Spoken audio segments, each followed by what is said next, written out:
everyone. Happy Friday. Happy 2024. This is the first podcast of 2024 and we are excited to kick off with episode number 5. And episode number 5 is going to be on how to travel for free, or really how to maximize your rewards that you have available with different credit card companies. If you are new to credit, then you might want to go back to episodes 3 and 4 where we talk about credit cards and we dive a little bit deeper on how it is that you can build credit, how you can start off if you have nothing going on in regards to credit, how your credit scores are impacted. Remember, credit scores are impacted based on your payment history. If you don't have any payment history, then you might want to start getting, something like your phone bill. That should increase your credit history. Your credit score is also determined by the length, so the amount of time that you've had a loan or a credit card, and also the type of credit that you have. Payment history can be your lease, your phone bills, anything that requires you to make monthly payments. And then the other one is also the different kinds of credit that you have. Now we're going to go over the different ways that I've been able to maximize the travel rewards. So we're also going to be covering more on where you can go after you've used up your points whenever you have your sign-up bonuses, because that's essentially how I've been able to travel. But let's take it back. So before you even think about traveling for free, if you have no kind of credit, we want to make sure you establish that. So ideally, you want to start off with a cashback card. If you don't qualify for a cashback card because you don't have enough history or you don't have good credit and you're just fresh starting off with whatever it is that you have, then you're probably going to want to get a secured credit card. If you have that one out of the way, then go ahead and apply to a cashback card. And there's tons of different cashback cards. Chase has them. And then I love using my Discover one because that one gives me the most cashback. It's 5% cashback. But I believe pretty much any bank that you can come across probably has a cashback card. You just have to dig deeper on which one would be best for you. And cashbacks are pretty straightforward. Whenever you spend a certain amount, that certain amount is multiplied by the percentage of the cashback that you have, and that's what you get back.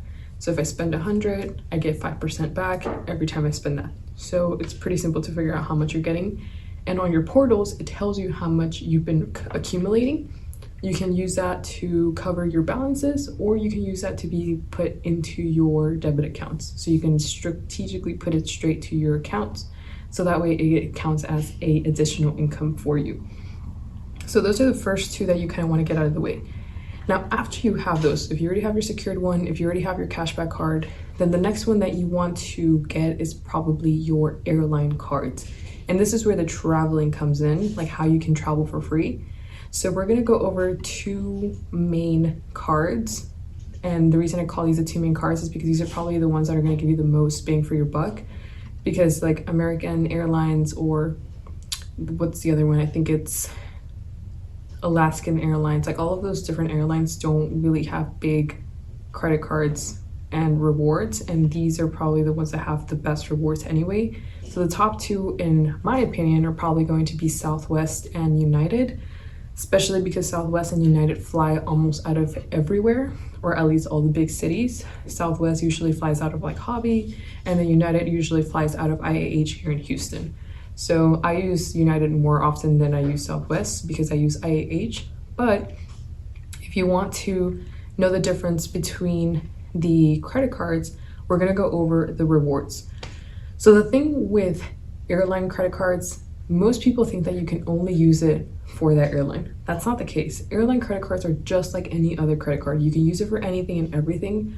The only difference is that you actually collect miles with that airline. So instead of collecting cashback or instead of collecting points compared to like your Amex or like your Chase Sapphire, those you actually get to collect miles, and those points/miles can be used to buy flights. And within the portal, the travel portal that the airline company has, you can also book hotels, and I believe you can also book vehicles at a discounted rate. So with the Southwest, they have something called the Rapid Rewards, and they have 2 different ones. They have the Plus and the Prioirty. So the Plus, you actually get to have a sign-up bonus of 50,000 points if you spend a certain amount, within a certain threshold. So it says earn 50,000 points. You don't get that right off the bat. You do have to spend a certain amount. I'm not sure what Southwest's is. I know that with United, you do have to spend $3,000 within 3 months so that you can get the sign-up bonus. And with them, with United, it's 60,000 points. But going back to the Southwest one, we're gonna review what the Plus and the Priory offer. So every single year with the Southwest Rapid Rewards Plus card, you get 3,000 anniversary points. So every year you just get $3,000. Compared to the Priory, you get 7,500. Now with the points, so how do you collect points, right? So after you're done with the sign-up bonus, like once you're done with those 50,000, how do you collect more points? Well, all the cards have referral bonuses. So with United, you get 10,000 points every single time you refer someone, and if they get accepted and they get the card, you get 10,000 points. But outside of that, every single time you spend money on that card, you also collect points. So for example, here it says points per dollar. So when you spend on Southwest Airlines, so any purchase that you make directly with the airline, with the Plus, you get 2 times points, and then with the Priory, you get 3 times points. So depending on the tier of the cards, you get more points because of the tier. So for example, with the Plus, that's a lower tier, so you get 2 times points. Priory is a higher tier, so you get 3 times points.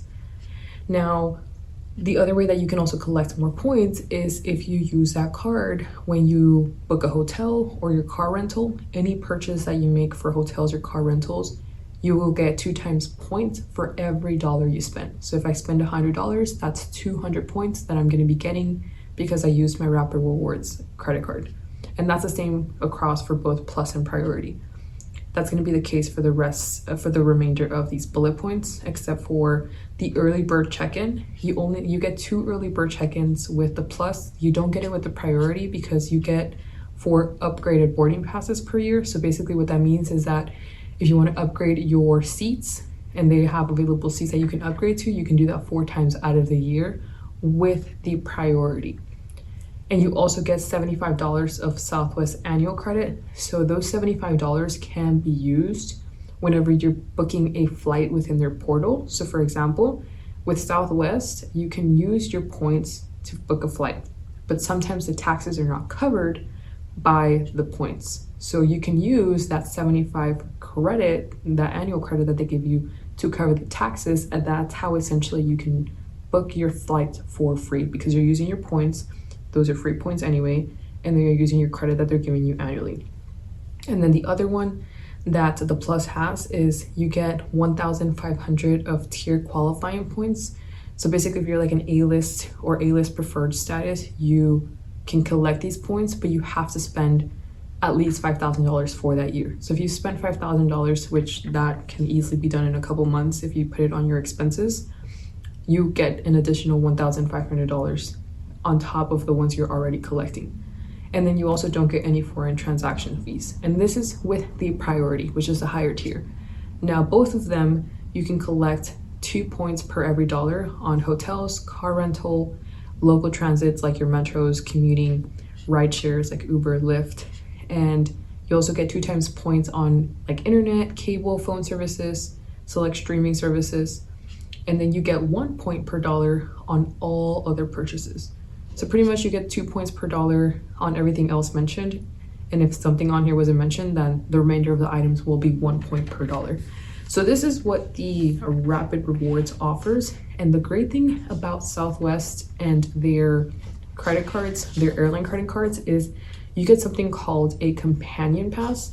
So this is one of the reasons why I want to get this one. I don't have this one just yet because again, I use United more often when I fly rather than Southwest. I think I've only used Southwest once. And the other times I've used either United, American Airlines, or Spirit, or whatever's available from IAH. And with the companion pass, you essentially can bring a buddy with you and they essentially fly free with you for the year. So the fun thing about the companion pass is you could pay for the price of one is pretty much what that means. And with both of these cards, there is an annual fee. So with the Plus, you have a $69 annual fee.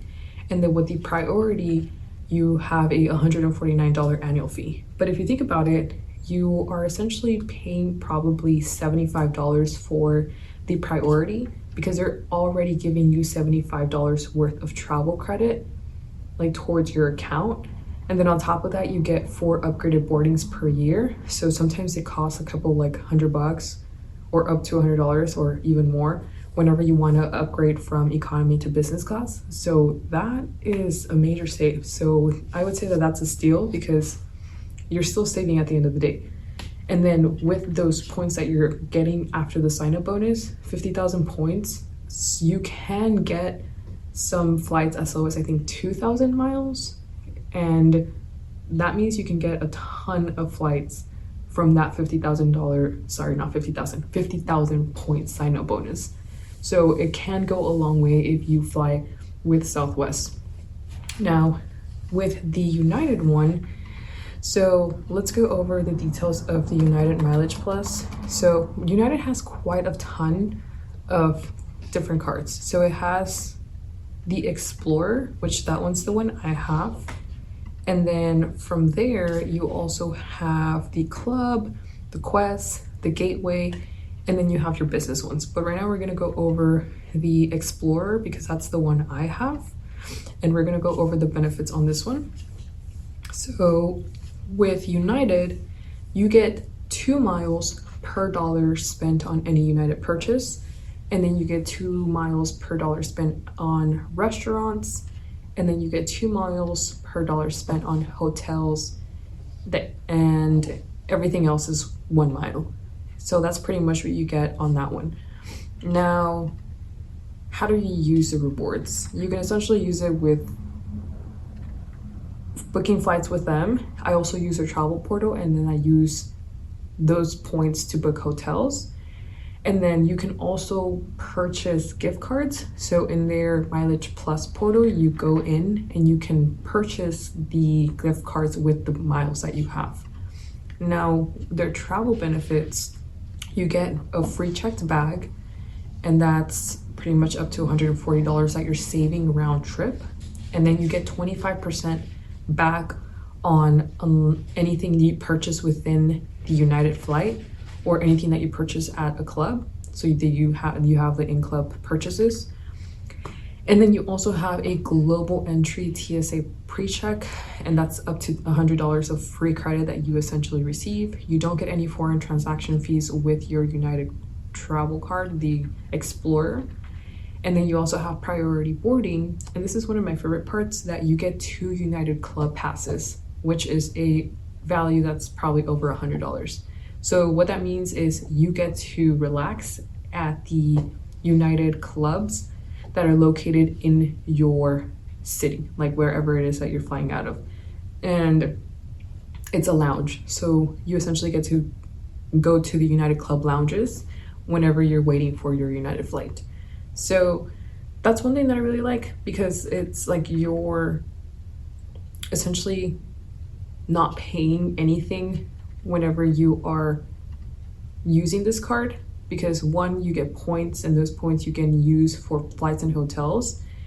And this one I believe has a $69 annual fee, if I'm not mistaken.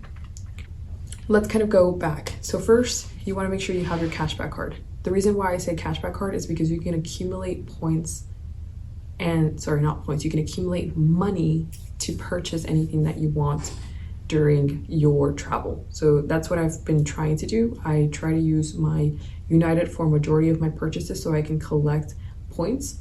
And the way that I strategically move my cards around on what I'm going to be spending is I go based on when do I want to travel. Once I've identified when do I want to travel, then I trace it back to, okay, how many points am I going to need to book a hotel there? So I use the United Travel Portal to check how much it is going to cost me to book a hotel for X amount of nights, for X amount of people, for certain dates. So once I've figured out, okay, this is the amount of points that I need, how do I spread that out? So let's say I need 20,000 points by August. So that gives me 8 months to spend $20,000, which I know that sounds like a lot, But trust me, it's not, because if you're already spending, which by the way, most people on average spend anywhere between $3,000 to $5,000 monthly on just expenses, because you have your car payments, you have your gas, you have your groceries, you have your rent. So all of that adds up. So let's just keep it simple. Let's just say that we have $3,000 that we are spending every single month. So if we do 3 times 8, that's already 24K, right? 3, 8, 16, 24. So if I'm already spending $24,000 on just expenses that in between that time, and if I need 20,000 points for my hotel, then that's essentially how I'm going to break it down. And then my cashback card, I'm going to occasionally use it. I'm probably going to use it only for gas, and then everything else I'm going to be using it on the United one so I can collect the miles. Then that's how I'm going to collect the cashback, so I can use that money that I'm collecting from my cashback during my trip, and then I can use the points to purchase whatever I need to purchase, whether it's my flights or hotels. So that's how I break down how I want to use my miles, because after your sign-up bonus, you don't just get free miles, you do have to be collecting them, and the way you collect them is by spending money on the card. And obviously you do want to be paying off the cards, because if you're not paying them off, then kind of defeats the purpose, because you're essentially going to be paying interest, and then at that point you're paying for using the card, which what you want to do is you want to be using the card, you want to pay it off, collect the points, and take advantage of the rewards so you don't have to pay that extra interest. So that's how I plan my trips and how I plan on how I want to book my flights and my hotels.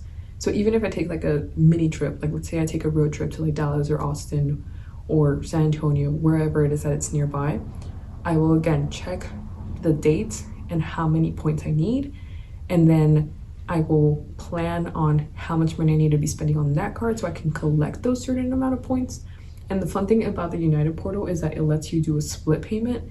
So you can use a certain amount of miles and then the rest you can pay with your card. So I've done that too, where I pay half of it in miles and then the other half I pay out of pocket. That's another way to also move around your miles, because if you have multiple trips coming up, you can split them and use some miles on one trip and the others on the other. So that is one way that I have been able to essentially not pay as much and also travel for free, because some of my trips have been like completely free where I haven't had to pay a single dollar.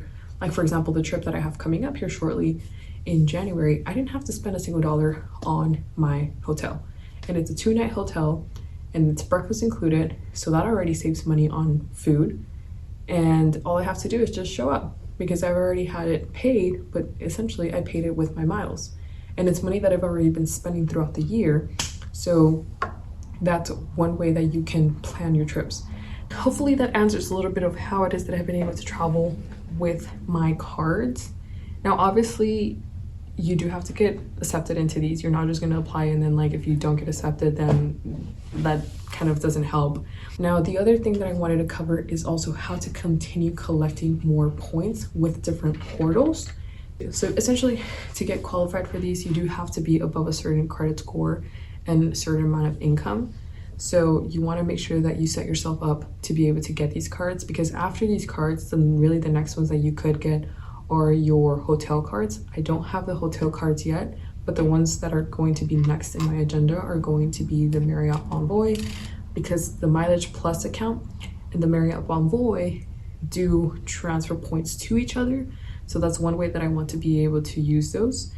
And then the last one is using the Amex and the Sapphire. So for those of you guys who already have your cashback card and you already have your airline card, then the next one you want to probably get is your hotels card. If you already have those three, then the next ones you probably would want to look into is the Amex and the Chase Sapphire Reserve. And here's the reason why. It's because the Chase Sapphire Reserve has 14 travel partners that you can transfer items to. So they have 20 airline and hotel partners. So that's what Amex has. Amex has the 20 airline and hotel partners, and Chase only has 14 travel partners. But if you combine both, you essentially have 24 travel partners, because 10 of those overlap. And we can go into details on a different podcast between the Chase Sapphire and the Amex. But right now, going back to how it is that you can travel for free is you definitely want to get your cash back, because when you use that card, you are collecting money and you can use that money to be able to purchase items during your trip. The second one is getting your airline one. Your airline one, again, I prefer the United credit card because that's the one I have, and I prefer that one because I'm going to transfer my points to my Chase portal, and I'm also going to use it with my Marriott Bonvoy. But for those of you guys who don't really have United in your city or don't use United, you can also look into the Southwest one. I like the Southwest one for the travel companion pass that they have. That's probably the only reason why I would get it, because everything else that Chase has, like my United Chase one, the Southwest already has, minus the companion pass. Now, after you've gotten those, then the next one would be essentially your hotel cards.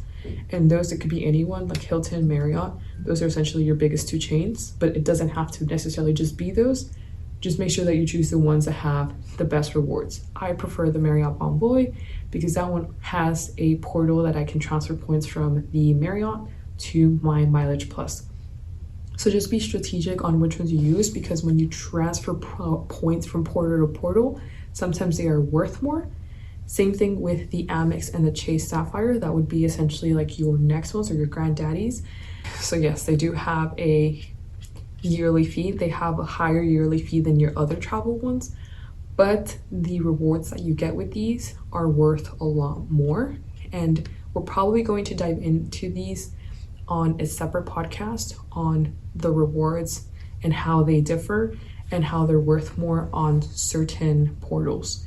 But for now, I don't want to overwhelm you guys with information on how to travel for free, but pretty much if you have your cash back, all you need is really just your travel card and get a airline one. Once you get your airline ones, start collecting points. Definitely hit the bonus points so that you can get the sign-up bonus, because with the sign-up bonus, you can book pretty much hotels and flights. Once you're done using those points, refer friends.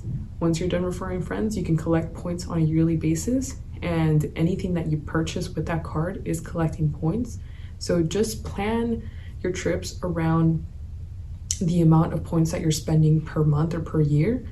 And that's one way that you can have one big trip annually, or a couple of small ones every couple of months, if you are strategic on how it is that you're spending your money, so you can be collecting points to pay for those, and you don't have to pay at literally anything at all. Unless you're staying at a resort. Remember, we did mention in the past that resorts do require you to pay, and that's not covered by the points. And some hotels do require you to put down a security deposit, but again, with deposits, those can be reversed back to your account. But everything else, like the stay itself, is covered by your miles and obviously your flights. So that is a little bit on how to travel for free. Hopefully that answers a little bit more of your questions and how it is that I've been able to travel for free. And again, this is episode number 5 on how to travel for free or how to travel at a reduced cost. And again, this is Cass's Financial Outlook, and I am your host, Cassandra Collin. Don't forget to like and subscribe on our YouTube channel. For those of you guys who are listening to us just on audio, remember we do have a YouTube channel at Cass's Financial Outlook, and on all the other platforms, Apple, Spotify, Spreaker, SoundCloud, etc., all of those. Don't forget to leave us a review. Definitely leave a review. It means a ton, and it does help a ton to us too. I want to be able to get feedback on what is helping, what's not, and definitely leave a comment on what it is that you want to be learning next, or what other topics you want us to be talking about. But other than that, let's not forget, I forgot to mention in the beginning that we have to go over our no more disclaimers. But again, this is not financial advice, and I am not a financial advisor. This is just tips and tricks of what I've used in the past on what's helped me on how I've been able to travel. And I hope that you guys are able to take advantage of the rewards that these credit card companies are offering so that you are able to travel this year. And if anyone needs help with this, I am offering free consulting, and we can get on a quick 15-minute call and I can guide you through on how it is that you can do this. You can find me on Instagram at Cass_Collin, or you can reach me on my Facebook page, Cassandra Collin Duke. or for those of you guys who know me, just shoot me a text, reach out to me directly, but definitely connect with me, and I'd love to help you guys be able to take advantage of these. I get nothing out of it, just I want to help you guys because I'm a travel junkie and I love experiences, so I want to help you guys experience that too. So again, this was episode number 5 on how to travel for free and how to use and maximize your rewards. So we will see you at our next podcast. Thank you for tuning in.